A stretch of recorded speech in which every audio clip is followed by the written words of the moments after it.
sentiment domine chez vous depuis la libération des otages? À la fois un sentiment de soulagement, parce que après 2 ans de calvaire, les derniers otages ont été libérés. Et en même temps un sentiment de tristesse. D'abord pour ceux qui ne reviendront jamais. Et j'ai une pensée évidemment toute particulière pour Kfir et Ariel Bibas qui ont, je crois, marqué l'humanité tout entière. Parce que, évidemment, tuer quelqu'un comme ça gratuitement, c'est toujours horrible. Mais s'en prendre à des bébés d'1 et 3 ans, ça dépasse littéralement l'entendement. On se demande comment quelqu'un qui a un cœur qui bat peut tuer à main nue des bébés. Donc j'ai une pensée pour eux, pour Chiri, leur maman, pour leur père qui lui est revenu, mais dont on imagine que la vie doit être quand même compliquée. Et puis la tristesse aussi pour des familles qui attendent des cadavres, des corps. Parce que nous avons face à nous des barbares qui ont gardé des corps, qui ont tué des gens, qui les ont tués dans les kibboutz, qui les ont transportés sur des motos et qui ont gardé pendant 2 ans des corps dont même on nous dit que certains ne seraient même pas identifiables. Donc tout ça est évidemment provoque des sentiments mêlés. Et puis le deuxième point, c'est que, je l'ai dit dans mes interventions, les otages sont revenus, la guerre va peut-être arrêter, on verra, ça dépendra aussi du Hamas. Mais la réalité, c'est que l'antisémitisme en France ne s'arrêtera pas. Parce qu'il a existé avant le 7 octobre, parce que le 7 octobre, la guerre, et une guerre est toujours horrible, évidemment que nous, on a de la compassion pour des bébés palestiniens qui sont morts, c'est normal. Mais cette guerre n'a été qu'un prétexte pour l'explosion de l'antisémitisme. Et demain, à défaut de guerre, les cerveaux malades antisémites trouveront autre chose. Donc c'est pour ça que je dis vigilance, mobilisation, détermination, et on continue le combat plus que jamais. Votre hommage à CNews, c'est aussi une critique des autres médias?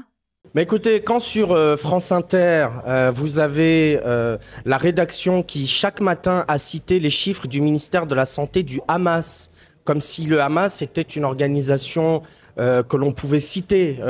Moi, j'ai pas souvenir qu'on ait dit le ministre de l'Intérieur d'Al-Qaïda, par exemple. Ça aurait paru totalement saugrenu à peu près toute personne normalement constituée. Là, sur le service public, tous les matins, à 8h pétantes, vous aviez un journaliste qui disait, selon le ministère de la Santé du Hamas, il y a eu hier X nombre de morts.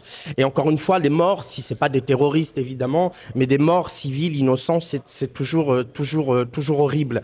Donc bien sûr que CNews a été une bulle d'oxygène, et pour nous qui sommes sur les plateaux et pour les gens qui regardent, parce qu'on a pu avoir un espace où d'abord on a pu porter notre ruban jaune, où vous avez une femme exceptionnelle comme Laurence Ferrari qui a cité tous les jours les noms des otages français retenus par le Hamas, et donc évidemment que CNews a été un espace exceptionnel pour ça.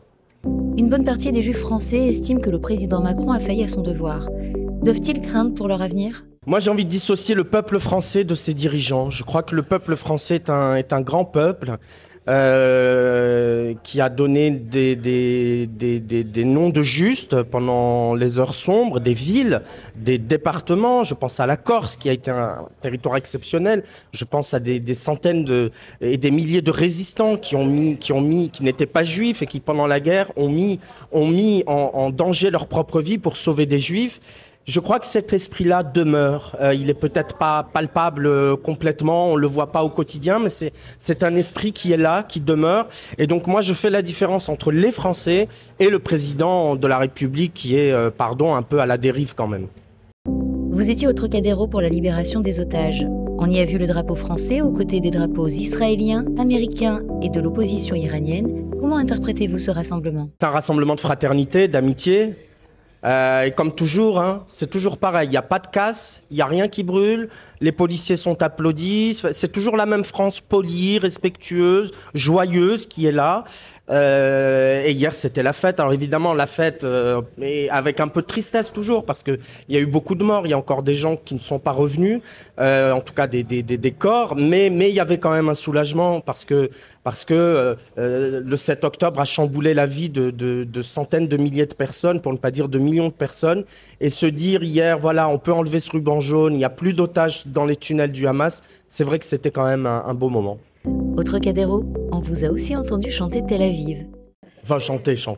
C'est vite dit. Vous étiez d'ailleurs aux côtés de Simon Moss. Oui, mon ami et mon autre ami Samuel, qui gère l'édito de Madar.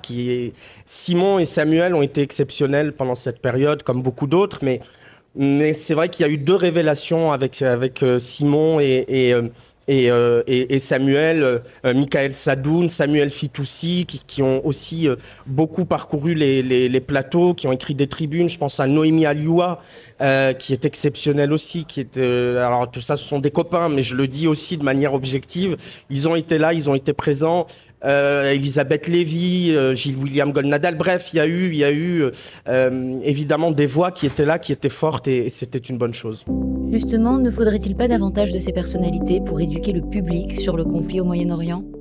Oui, il en faudrait plus, et puis il faudrait plus de non-juifs, parce que quand je vois comme je suis accueilli dans les rassemblements, où quand même je reste très touché, surpris par évidemment, et je comprends cette bienveillance, cette gentillesse, etc. Mais il faudrait qu'il y ait beaucoup plus de non-juifs aussi, parce que ce combat, je le dis souvent, n'est pas que le combat de la communauté juive, c'est le combat de la communauté nationale tout entière. Vous avez visité Israël plusieurs fois. Oui, j'y retourne en novembre. Alors, y a-t-il un endroit en particulier où vous aimez vous rendre ? À Tel Aviv, j'avoue que mon côté nocturne et festif aime bien Dizengoff. J'ai quelques bars qui commencent à devenir des QG. Et puis j'ai beaucoup aimé le nord d'Israël, qui est peut-être moins connu quand on est touriste. Mais moi j'ai été à la frontière avec le Liban. C'est vraiment, d'abord il y a des paysages exceptionnels, et puis les gens sont formidables. Donc c'est vrai que j'ai un attachement particulier pour le nord d'Israël.